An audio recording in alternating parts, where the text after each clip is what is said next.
두바이 가서 돈 벌어오겠다는 남편이 다른 여자와 신혼여행을 갔다면 여러분이라면 어떻게 하시겠어요? 저의 이야기를 시작해 볼게요. 저는 30이 되도록 결혼 생각이 전혀 없던 혼기찬 딸이었어요. 그런 저에게 엄마는 쉴 새 없이 선자리를 가지고 오셨고 저는 피하기 바빴죠. 저도 처음부터 도망다니고 그러진 않았어요. 엄마가 주위에서 소개해준 사람들 중에 고르고 골라서 마련한 선자리인 걸 알기에 그래도 엄마 소원대로 우아하고 참한 처자로 보이려고 노력했어요.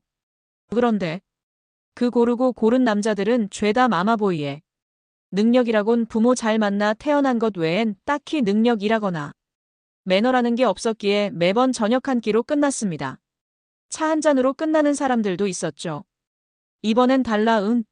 생필품 제조회사 운영하는 집안인데 그 아들내미가 어릴 때부터 자기 아버지 따라다니며 일 배우고 해서 곧 회사를 맡을 건가 봐. 매너도 좋고 인물도 좋고 분명히 만나보면 너도 반할 거야. 그러니 제발 한 번만 더 만나봐. 이거사. 선자리에 나갈 때마다 듣는 레파토리였죠.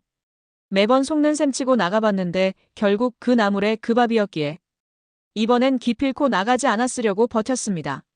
내가 너 때문에 늙는다. 늙어. 나이 먹으면 죽어야지. 딸 자식 하나 있는 거. 이렇게 엄마를 괄시하고. 어이구 내 팔자. 자식 새끼 키워봤자 아무 소용없어. 엄마의 주특기 내 팔자 필사기가 또 나오고 말았습니다. 기필코 버티고 말 거라고 다짐했는데 결국 저는 일요일 낮 1시 호텔 커피숍에 꽃단장을 하고 앉아 있었습니다. 뭐야? 왜 아직도 안 오는 거야? 무슨 남자가 이렇게 예의가 없어? 진짜. 매너남은 무슨. 약속 시간이 10분이나 지나고 있었습니다. 늦을 것 같다는 연락이나 문자 같은 것 역시 없었고요. 엄마가 이번엔 다르다고 했지만 역시나 그전 사람들과 똑같았습니다. 엄마는 어떻게 이런 사람들만 골라오는지 5분만 더 기다리고 가야겠다고 맘먹고 핸드폰을 들여다보고 있었어요. 저주희 씨 맞으시죠? 제가 많이 늦었습니다. 미리 와서 기다렸어야 했는데 급하게 처리할 회의가 잡혀서 죄송합니다. 빠른 걸음으로 다가온 누군가가 약간은 숨이 찬 듯한 목소리로 말을 걸길래 쳐다본 순간 심장이 급하게 뛰었습니다. 너무나도 잘생겼더라고요. 아, 안녕하세요. 일 때문에 그러신 건데 괜찮습니다. 급하게 오신다고 힘드셨겠어요. 저는 화사하게 웃으며 앉으시라고 권했어요. 이해해 주셔서 감사합니다. 자리에 앉는 맞선남을 찬찬히 살펴봤어요. 180은 되어 보이는 큰 키에 운동을 따로 하는지 떡 벌어진 어깨에 몸매가 좋아 보이더라고요. 이목구비도 큼직큼직하니 훤칠한 것이 여태 보아온 맞선남들과 외모부터 확실히 달랐습니다. 점심 식사 전이시죠? 우리 식사 먼저 주문할까요? 주문한 음식이 나오고 천천히 음식을 먹으면서 대화를 나눴어요. 외모에 반해서인지 목소리도 얼마나 좋던지. 듣기 좋은 저음은 저의 경계심을 모두 누그려뜨렸고 제 앞에 앉은 맞선남에게 호감만 남게 했지요. 저는 아버지가 운영하시는 회사 일을 하고 있습니다. 아버지께서도 이제 연로하셔서 제가 대신 일 처리를 해주었으면 하셔서요. 회사가 성장기에 있어서 하는 일마다 성과가 나오는 게 저도 재미있고요. 내 가족 사업이니 가업을 이어가시는 게 보람도 있으시겠어요. 네. 그래서 결혼도 빨리 하고 싶습니다. 가정이 빨리 안정이 되어야 바깥일에 더 집중도 할 수 있을 것 같고요. 그래서 어머니 지인분이 소개해주신 오늘 이 자리에도 나온 겁니다. 직접 이렇게 주희 씨를 뵈니 나오길 잘한 것 같아요. 맘에 든다는 얘기를 은근슬쩍 흘리는 얘기에 저는 너무 설레었어요. 그도 저와 같다니. 인연을 만난 것 같았죠. 오늘 선자리에 나오기 전엔 그렇게도 싫다고 했는데 안 나왔으면 어쩔 뻔했나 싶은 생각에 소름이 돋았죠. 그날 선을 보고 난 이후 저희는 급속도로 가까워졌어요. 그 사람이 저돌적인 자세로 자꾸 다가오니 저는 자연스레 딸려가며 사이가 더욱 진지해졌지요. 그리고 결국 결혼하자고 얘기가 나오고 양가에서도 저희의 결혼을 환영했습니다. 그래서 초스피드로 결혼을 했습니다. 결혼식부터 신혼여행까지 최고급으로 준비하면서 너무 행복했어요. 나이 30에 맞선으로 만난 돈 많고 잘생긴 내 남편. 성격은 어찌나 좋은지 저에게 늘 다정했고, 그 사람이 늘 회사 성장세에 대해 자랑 아닌 자랑을 했기에 경제적인 부분에서도 걱정이 없었죠. 정말 이렇게 다 갖춘 남자가 나랑 결혼한 것이 믿기지 않을 정도였어요. 그렇게 행복한 신혼생활을 보낼 즈음, 그날은 그 사람이 일찍 퇴근한다고 해서 저녁상까지 다 준비하고 기다리고 있었어요. 올 시간이 지났는데도 오지를 않아서 시계만 쳐다보고 있다가 전화를 걸었습니다. 신호음이 한참 울리고 나서 전화를 받은 그 사람은 나야. 나 지금 집에 못 들어가니까 저녁 먼저 먹고 있어. 뚝. 자기 할 말만 하고 전화를 끊어버렸어요. 저는 어이가 없어서 화가 났어요. 그 후 5시간이나 지나서 그 사람은 집에 들어왔어요. 무슨 일 있어? 거래처에 문제가 생겨서 우리한테도 불똥이 튈 것 같은데 잘 해결될 거야. 걱정하지 말고. 나 저녁 먹고 왔어. 먼저 잘게. 횡하고 방으로 들어가 버리는 그 사람의 모습이 낯설었어요. 평소에 다정한 그의 모습은 전혀 볼 수가 없었죠. 다만 회사 일이 심상치 않다는 것만 느꼈을 뿐이었어요. 그날 이후 그 사람은 계속 늦게 귀가했어요. 잠도 설쳐서 얼굴도 계속 까칠해지고 무슨 일인지 얘기해달라고 해도 제대로 말도 안 하고 내막을 알 수 없는 저는 불안감만 커지고 있었죠. 친정 부모님께 말도 제대로 못하겠고 시아버지께 전화를 드릴 수도 없고 어서 일이 해결돼서 그 사람이 얘기해줄 때까지 기다릴 수밖에 없었어요. 그러다가 결국 사단이 나고 말았습니다. 회사에 있을 사람이 대낮에 집에 들어오더니 우리 회사 부도 나서 폐업 신청하고 오는 길이야. 뭐? 부도? 아니 갑자기 왜? 거래처 어음이 터져버렸어. 금액이 감당이 안 되는 수준이라. 아버지도 결국 손 놓으시고 어쩔 수가 없었어. 너한테 이런 일을 겪게 해서 미안하다. 그럼 우리 이제 어떡해? 우리 집은 괜찮은 거야? 집이랑 차도 다 경매 잡힐 거야. 아버지가 돈 얼마 해주신다니까. 그걸로 다른 집 알아볼게. 저는 소파에 털썩 주저앉았어요. 무슨 일이 있다는 건 어렴풋이 알고 있었지만 이런 중대한 일을 당일 이렇게 얘기해주니 어떻게 해야 할지 정신이 없었죠. 저의 핑크빛 같던 신혼생활은 그렇게 1년 만에 막을 내렸습니다. 소식을 전해 들은 친정 부모님은 난리가 났어요. 아니 이게 무슨 일이라니? 부도라니? 이게 말이 되니? 너 이제 결혼하고 1년 됐는데. 세상에. 김서방은 뭐라 그러니? 응? 어떻게 하겠대? 친정어머니는 본인 주선으로 결혼까지 하게 됐는데 1년 만에 회사가 망했다니 기가 차서 어찌할 줄을 모르셨죠. 하지만 이미 혼인신고까지 한 상황에 결혼이 애들 장난도 아니고 상황이 안 좋다고 도로 물릴 수도 없는 상황이니 받아들이셔야 했어요. 그 후 집에 경매 딱지가 붙이고 제 신혼물건들에 빨간 딱지들이 붙여지기 시작했죠. 그제야 현실감이 확 들었어요. 아, 진짜 망했구나. 그리고 우리는 40평 아파트에서 23평 아파트로 이사를 갔습니다. 부도 때문에 모든 재산이 차압을 당했지만 아버님이 어찌 현금을 융통해 주셔서 살 곳을 마련할 수 있었죠. 아직 아이가 없어서 둘이 살기에 크게 불편하지도 않았기에 저도 마음을 다잡고 살기로 결심했어요. 그렇게 저희는 다시 마음을 합해 열심히 살기로 마음먹었습니다. 그리고 저는 일자리를 구해 취직도 했고요. 건설업을 하는 작은 회사 사무실에 취직을 했는데 다행히 일은 크게 어렵지 않아서 할 말했죠. 기술도 없고 경력도 없는 여자벌이. 큰 돈은 아니지만 그렇게라도 그 사람에게 보탬이 되고 싶었어요. 하지만 처음 제 의도와 달리 어느새 저는 저희 집의 가장이 되어 있었습니다. 아침 9시에 출근해서 6시에 퇴근해 지옥철을 타고 집으로 돌아가면 머리에 까치집을 지은 남편이 저를 맞아줬어요. 부엌 개수대에는 쟁일 남편이 먹은 설거지가 쌓여 있었고 서재에는 컴퓨터 온라인 게임이 돌아가고 있었어요. 제대로 씻지도 않고 제가 올 때까지 심심하면 게임하고 잠 오면 자고 먹고 싶으면 먹으면서 그렇게 집에서 빈둥빈둥대고 있는 거였어요. 제가 선보고 결혼까지 한 그 남자는 어디 간 걸까요? 분명 같은 남자인데 2년도 안 지난 사이 사람이 이렇게 달라질 수 있을까요? 저에게 짜증내며 서재로 들어가는 그 사람 뒷모습에 허탈감만 들었습니다. 부도가 나고 6개월 동안 저는 제가 알던 남편이 아니라 생판 모르는 남과 사는 기분이 들었어요. 시아버님 회사에서 오너 집안이라고 으스대지도 않고 결단력 있고 책임감 있는 사람인 줄 알았는데 마마보이의 모든 걸 다른 사람이 해주길 바라고 가장이지만 남의 밑에서 일 못한다고 취직 자리는 알아보지도 않았어요. 결국 저희 집 생활비는 제가 번 돈으로 충당하고 있었지요.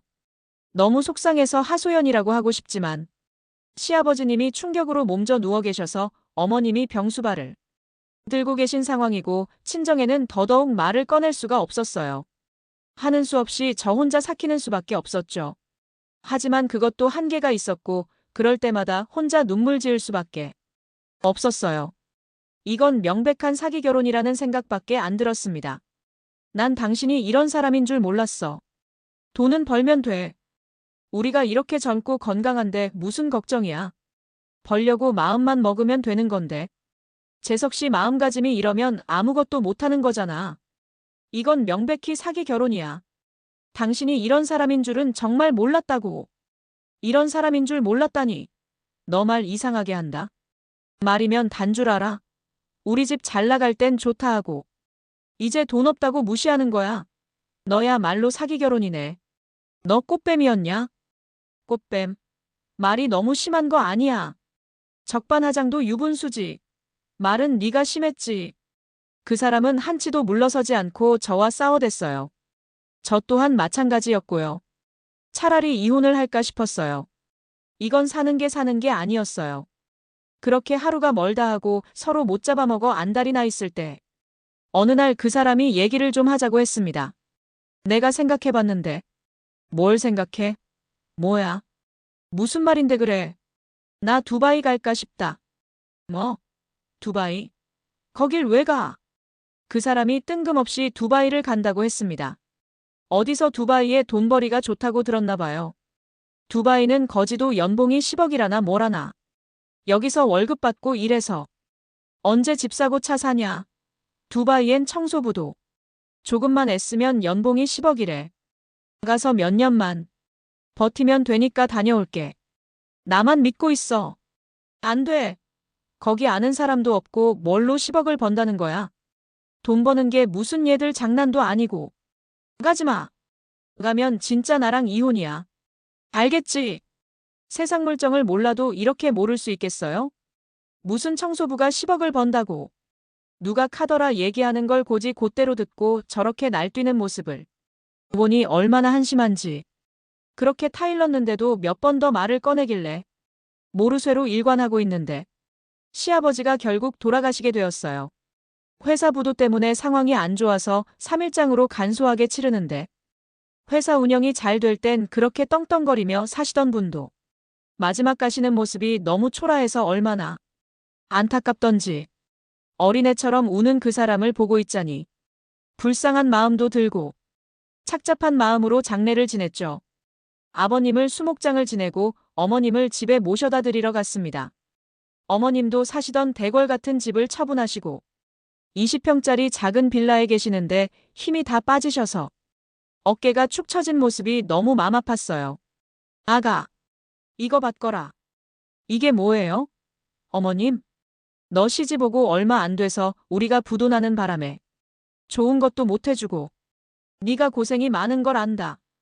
이거 부조금 들어온 거랑 네 아버지가 몰래 남겨둔 돈 모아서 3천만 원이야. 비상금으로 두고 필요할 때 쓰렴. 어머님도 힘드신데 그냥 두시고 어머님 쓰세요. 저희는 벌었으면 돼요. 아, 엄마. 이런 거 놔줘야지. 왜 주의 주는 거야? 어머님이 내민 하얀 봉투를 그 사람이 냉큼 뺏어갔어요. 어머님이 저한테 주라고 몇 번이나 이르셨지만 그 사람은 자기 주머니에 쏙 넣으면서 우리 아빠 부조금인데 왜 이 사람을 줘요? 안 줘. 내가 갖고 있다가 일 있을 때 쓸게요. 지금 이 상황에 네 아빠 내 아빠 운운하는 모습이 얼마나 어이가 없던지. 그동안 내가 벌어 생활비 쓴 거는 안중에도 없는 모습이었죠. 어머님도 앞에 계신 상황에 말싸움하기도 그래서 그냥 내버려뒀습니다. 속으론 괘씸했지만 지도 사람인데 지 아버지 부조금을 허튼데 쓰진 않겠지 싶어뒀던 건데 그 사람은 사람이 아니었어요. 제가 정말 사람을 잘못 봐도 크게 잘못 본 거였지요. 어느 날 퇴근하고 집에 왔더니 현관 입구에 여행 가방을 싸두고 거실에서 저를 기다리고 있었습니다. 뭐야? 어디가? 나 두바이 갔다 올게. 돈 벌어올 테니까 기다리고 있어. 뭐? 두바이를 결국 가겠다고. 네가 돈 벌어오라며. 나는 한국에서 푼돈 벌면서 일 못해. 그러니까 두바이 가서 돈 벌어온다잖아. 갔다 올 테니까 그리 알고 있어. 어머님께 받은 돈으로 두바이행 비행기표를 산 거였어요. 이미 말려도 안 되는 상황이었습니다. 제가 낮에 일하러 간 사이에 비행기표며 여행사며 예약을 다 한 상황이었고, 퇴근하고 제가 오면 인사하고 가려고 기다리고 있었다고 했어요. 너무나 당황스러웠어요. 생활비 좀 벌어오라고 한 게 그리 큰 잘못이었을까요? 세상 어느 여자가 놀고 먹는 남편을 곱게 보고만 있을까요? 해도 너무 한다는 생각이 들었습니다. 이 남자는 내가 안중에도 없구나. 사랑은커녕 부부로서 최소한의 존중은 바랬는데 이렇게 자기 마음대로 할 거면 왜 결혼을 한 건지. 눈물이 갑자기 핑 돌았어요. 우는 모습을 보이기 싫어 입술을 꽉 깨물고 있는데 그 사람은 저를 지나쳐 가방을 들고 현관문을 나섰어요. 놀라 서 있는 저를 안아주기는커녕 잘 지내라는 둥. 걱정 말라는 얘기 따위 없이. 그렇게 제 남편은 저를 두고 두바이로 떠났습니다. 그 사람이 떠나고 생각을 정리하며 마음을 가다듬으려고 노력했어요. 그래. 돈 벌러 간 거잖아. 큰 소리 치고 갔으니 자기도 계획이 있을 거야. 난 그냥 하던 대로 지내고 있으면 돼. 그래. 그러면 돼. 그렇게 제 자신을 다독이며 다시 일상을 살아냈습니다. 두바이로 떠난 그 사람은 잘 도착했다는 연락조차 없었지만 경찰서에서 연락 온 건 없으니 아무 일 없이 잘 갔나 보다 짐작만 하고 있었죠. 그 사람이 떠나고 일주일 후 집으로 우편이 왔습니다. 땡땡 캐피탈. 대부업체에서 온 우편물이었어요. 대출? 나 대출 받은 적 없는데. 우편물을 뜯어보니 세상에. 그 사람이 집을 담보로 대출을 받은 거였어요. 물론 저랑 상의도 안 한 상황이었죠. 대출받은 금액만 4천만 원. 당장 다음 달 상환금만 해도 100만 원 돈이었어요. 저는 그 자리에 그만 털썩 주저앉았어요. 어머님이 주신 돈도 가져갔는데 대출까지 받아서 대체 뭐 하려고. 무엇보다 저랑 상의 하나 없이 이렇게 했다는 게 너무 화가 났습니다. 당장 그 사람에게 전화를 걸었죠. 연결음만 계속 울리더니 결국 음성사서함으로 넘어갔어요. 저는 시어머님께 연락을 드렸어요. 어머님 힘드신데 이런 말씀 드려서 죄송해요. 재석 씨 두바이로 떠났는데 혹시 알고 계세요? 두바이라니. 재석이가 그 먼 데를 왜 가? 아, 어머님 모르고 계셨나 봐요. 재석 씨 돈 벌어온다고 일주일 전에 갔어요. 근데 재석 씨가 저 모르게 아파트 담보대출을 냈나 봐요. 저도 오늘 알았어요, 어머니. 뭐? 재석이가 그랬다고? 걔가 왜 그런 짓을? 네가 잘 못한 거 아니니? 내가 준 돈도 있는데 재석이가 그럴 리가. 역시나 어머님은 모르고 계셨죠. 그 사람이랑 통화하시나 싶어 연락드린 거였는데 아무 소득이 없었어요. 어머님과 전화를 끊고 서재방을 뒤지기 시작했어요. 책상 서랍장에 보니 여행사 명함이 하나 보였죠. 저는 바로 전화를 했습니다. 네. 사랑여행사입니다. 아, 제 남편이 거기 여행사 통해서 두바이로 갔는데요. 남편이랑 연락이 안 돼서 전화드렸어요. 아, 그러세요. 사건 같은 거 들어온 건 없는데. 성함이 어떻게 되세요? 조회 한번 해볼게요. 네, 박재석입니다. 출국은 일주일 전에 했고요. 여행사 여직원이 한참 키보드를 두드리는 소리가 들렸어요. 아, 박재석 씨 6월 15일 두바이로 출국하셨네요. 이분 신혼여행 패키지로 가셨는데 지금 전화통화가 안 된단 말씀이시죠? 네. 신혼여행이요? 아닌데. 두바이에 일하러 갔거든요. 83년 11월 1일 출생. 김재석 씨 아니세요? 생년월일 맞는데. 신혼여행 패키지가 확실해요? 네, 5박 9일로 가셨어요. 여보세요? 여보세요, 고객님? 털썩. 저는 그 자리에 주저앉고 말았습니다. 신혼여행이라니. 두바이로 신혼여행을 간 거라니. 세상에. 눈물이 그냥 흘렀습니다. 제가 우는 줄도 몰랐어요. 그냥 가슴이 답답해서 숨을 제대로 쉴 수도 없어 가슴을 쳤습니다. 이렇게 제 남편은 끝까지 저를 기만했습니다. 이건 명백한 사기 결혼이었어요. 저는 제 남편에게 속아서 결혼한 거였어요. 이런 사람인 줄은 정말 꿈에도 몰랐습니다. 어떻게 와이프가 멀쩡히 두 눈 뜨고 살아있는데 다른 여자랑 신혼여행을 가나요? 이럴 수는 없는 거였죠. 정신을 차리고 여행사를 찾아갔습니다. 상황이 이상하게 돌아간다는 걸 눈치채고 여행사 여직원은 개인정보 보호 때문에 알려줄 수 없다고 했지만 거품을 물고 달려드는 저를 어찌할 수가 없었죠. 결국 그 사람이 입국하는 날짜와 시간을 알아냈습니다. 그 다음 날 저는 공항으로 갔습니다. 비행기가 연착이 되어 2시간이나 더 기다려야 했죠. 밥도 안 먹고 물도 안 마치고 비행기 도착 알림 전광판만 뚫어져라 쳐다보며 기다렸습니다. 드디어 비행기가 도착하고 입구에서 기다렸어요. 사람들이 한참 나오고 두 사람이 한 몸인 듯 달라붙어 나오는 커플이 눈에 띄었죠. 그 사람이었습니다. 그리고 그와 신혼여행을 같이 다녀온 여자. 게이트를 다 빠져나올 때까지 사람들 틈에서 가만히 기다렸습니다. 그리고 게이트를 빠져나오는 순간 달려가서 그 사람의 따귀를 있는 힘껏 때렸습니다. 따귀를 때리는 소리와 그 여자가 지르는 비명소리에 사람들이 시선이 우리에게로 집중되었습니다. 너 이게 무슨 짓이야? 그 사람이 아픈 얼굴을 감싸며 저에게 소리 질렀어요. 그러다 제 표정을 보고는 얼굴이 하얗게 질려져. 여기 어떻게 왔어? 너 결혼했니? 지금 신혼여행 다녀오는 길이라면서. 너라니. 그냥 여행 다녀온 거야. 너라고 불렀다고 발끈하는 모습이라니. 그러곤 바로 현실 점검이 됐던지 말을 얼버무렸습니다. 자기야, 이 여자 누구야? 왜 이러는 거야? 자기 괜찮아? 이봐요. 당신 미쳤어? 저한테 되려 화를 내는 여자를 그 사람이 말렸어요. 하는 꼬라지가 어찌나 꼴값이던지. 저는 화가 치밀어 입이 덜덜 떨렸어요. 너 두바이 간다며. 두바이에서 돈 벌고 온다며. 근데 여기가 두바이냐? 나한테 왜 이래? 네가 이러고도 사람이야. 아니, 이 여자가 대체 아까부터 무슨 말하는 거야? 당신 경찰서 가야 되겠어. 사람 얼굴을 갑자기 때리질 않나. 대체 당신 누구야? 나 이 미친 새끼 와이프다 왜? 뭐? 와이프. 저희 주변에 사람이 자꾸 몰렸습니다. 사람들은 무슨 시트콤 보는 양 둘러서 구경하기 바빴죠. 제가 생각해도 이 상황이 드라마 같았어요. 이런 일이 실제로 생기기도 하는구나 싶어 제 자신이 너무 불쌍하게 느껴졌어요. 하필 왜 나에게. 바보. 천치. 병신. 쪼다. 사람 보는 눈이 그리도 없었을까. 그렇게 사람 고르다가 결국 바닥까지 보이는구나 싶었죠. 사람들이 더 많이 몰려 얘기를 나눌 수가 없어서 조용한 카페로 이동했어요. 그 사람은 신혼여행을 함께 다녀온 그 여자와 앉아 저랑 마주보고 앉았죠. 이 그림은 또 뭔지. 결국 그 사람과 저는 끝이 날 관계라는 걸 보여주는 것 같았죠. 제가 아닌 다른 여자와 앉아있는 그 사람이 미워서 정말 미칠 것 같았습니다. 다른 여자랑 살고 싶었으면 나랑은 이혼하는 게 먼저 아니니? 너 아까부터 말이 너무 막 나가는 거 아니야?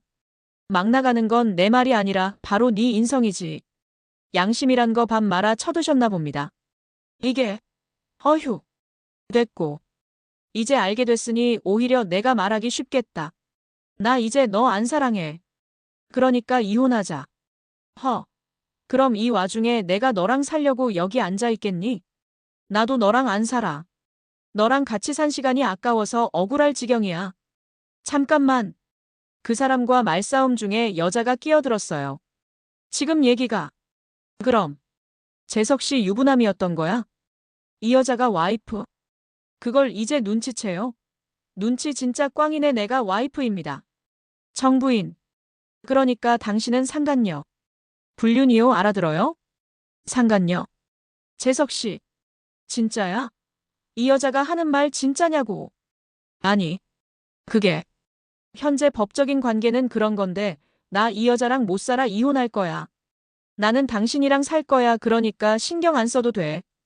그 사람의 말을 들은 여자는 얼굴이 불그락푸르락해졌어요. 그러더니 갑자기 그 사람의 뺨을 쳐올렸죠. 이런 또라이 새끼를 봤나? 야, 어디서 거지 같은 게 들러붙어가지고.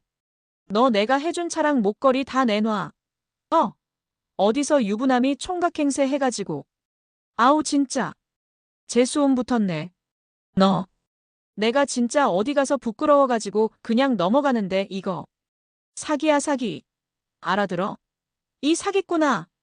그 여자는 그 사람의 따귀를 한 번 더 쳐올리고는 카페를 나가버렸습니다. 어안이 벙벙이 된 그 사람은 당황해서 눈만 끔뻑이고 있었죠. 이렇게 세상 물정 모르고 뭐가 옳은 건지도 구별 못하는 어른이 있을까요? 그제야 제 눈치를 보던 그 사람은 이실직고를 했죠. 함께 신혼여행을 다녀온 여자는 온라인 게임으로 만난 여자였어요. 처음엔 재미로 총각이라고 속이고 한두 번 만나다가 여자가 재산도 있고 미혼이란 걸 알고 그 멀쩡한 허우대로 본격적으로 꼬시기 시작한 거였어요. 그러다가 여자가 결혼을 하자고 했고 적당히 재미만 보려고 했던 그 사람은 결혼을 맘먹은 거라고 했죠. 그동안 제가 직장에서 생활비를 벌 동안 이 사람은 집에서 다른 여자랑 놀아나고 있었던 거예요. 얘기를 다 듣자 속이 부글부글 끓었어요. 미안해. 자기야. 내가 잘못했어. 나한테 남은 돈 다 자기 줄게. 응. 나 좀 봐줘. 나도 회사 부도나고. 아버지 그렇게 돌아가시고 힘들었단 말이야. 응. 세상에. 용서해달라니요. 어떻게 입에서 저런 소리가 나오는지. 그 입을 그냥 테이프로 붙여버리고 싶었죠. 그 사람한테 질려버렸어요. 완전히. 꼴도 보기 싫었죠. 그냥 이혼해. 안 돼. 자기야 내가 잘못했어. 응. 나 이제 취직도 하고. 당신 하자는 대로 잘할게. 제발 이혼은 안 돼. 아깐 나한테 이혼하자고 했잖아. 나도 너랑 더 이상 못 살아. 길게 끌지 말고 합의 이혼해. 우리 사는 아파트는 팔아서 당신 빚 진 거 갚고 나머진 내가 가져갈게. 그래도 되지. 그렇게 알아. 나를 붙잡는 그 사람의 손을 뿌리치고 카페를 나왔습니다. 뒤에서 쫓아오며 저를 부르는데 아주 질리겠더라고요. 앞에서 내리는 택시에 재빨리 타서 출발해버렸습니다. 집으로 돌아가 간단한 짐이랑 집문서를 챙겨서 친정으로 갔어요. 전후 사정을 모두 들은 부모님은 너무나 분해하셨죠. 특히 친정어머니는 본인이 딸내미 신세 망쳤다고 가슴을 치며 우셨어요. 잘못을 한 건 그 사람인데 왜 우리 가족이 가슴 아파야 하는 건지. 그 사람과 관계를 정리하면 모두 없던 일로 될 것 같았는데 저와 제 부모님에게 생긴 상처는 끝난 게 아니었어요. 그렇게 저는 이혼을 했습니다. 이혼도 질질 끄는 그 사람 때문에 변호사를 선임할 수밖에 없었어요. 합의 이혼을 하면 그나마 깔끔하게 정리할 수 있었을 텐데 그 사람은 끝까지 이렇게도 사람을 질리게 했습니다. 최종 이혼 판결이 나고 법원을 나서면서 그 사람은 저를 계속 흘겨보더군요. 마치 제가 이 상황을 만든 주범인 것처럼요. 아직도 저 사람은 자기 잘못을 인정하지 못하고 있는 것 같았죠. 그러거나 말거나 저는 제 갈 길 갔습니다. 제발 다시는 저 인간 길에서라도 마주치지 말기를 빌면서요. 아이가 안 생긴 게 얼마나 다행인지요. 아이가 있었다면 이렇게 단칼에 끊어내지 못했을 거예요. 지금 저는 결혼 전에 하던 일을 다시 하며 부모님 댁에서 분가해서 혼자 살고 있습니다. 친구들이 혼자 외롭지 않냐고. 애인이라도 만들라고 하는데 솔직히 속을 알 수 없는 타인과의 관계를 만들어가는 게 자신이 없어요. 약간의 트라우마가 생긴 것도 같고 저는 당분간 혼자 지내고 싶습니다. 어쩌면 그게 속편한 일인지도 몰라요. 저의 긴 이야기 시간 내어 들어주셔서 감사합니다. 오늘 이야기가 공감되셨다면 구독과 좋아요를 눌러주세요. 매주 새로운 이야기가 올라갑니다.